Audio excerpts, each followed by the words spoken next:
সোহান, এবার দেশে সরকার হিসেবে তুমি কাকে চাচ্ছ একটু জাতির উদ্দেশ্যে বলো।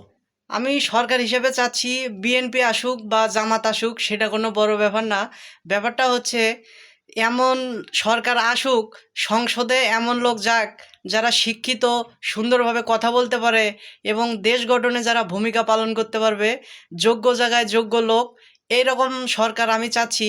তার কারণটা দেখেন, বিগত আওয়ামী লীগের আমলে যোগ্য জায়গায় অযোগ্য লোক থাকার কারণে এনআইডি কার্ড সহ বিভিন্ন সরকারি কাগজপত্রে নাম, ঠিকানা, অসংখ্য অনেক কিছু ভুল আসছে। তার কারণ হচ্ছে যোগ্য জায়গায় অযোগ্য লোক। ঠিক ঠিক। ছাত্ররা যে বিষয়টা নিয়ে দেশটা স্বাধীন করছে, এই স্বাধীনতা আপনারা বিফলে যেতে দিবেন না।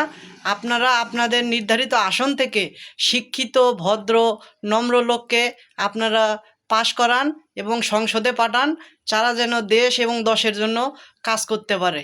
আমার চাওয়া হচ্ছে এটাই। বিএনপি জামাত কে আসুক সেটা বড় ব্যাপার না, তারা যেন দেশের জন্য কাজ করে, বেকার যুবকদের নিয়ে কাজ করে। বাংলাদেশের মেইন সমস্যা হচ্ছে বেকারত্ব। এই বিষয়টা নিয়ে যেন সরকার বেশি বেশি কাজ করে এবং শেষে বলবো, যোগ্য জায়গায় যোগ্য লোক দেয়া হোক, ঘুষ দিয়ে চাকরি, এই প্রথাটা বাতিল করা হোক।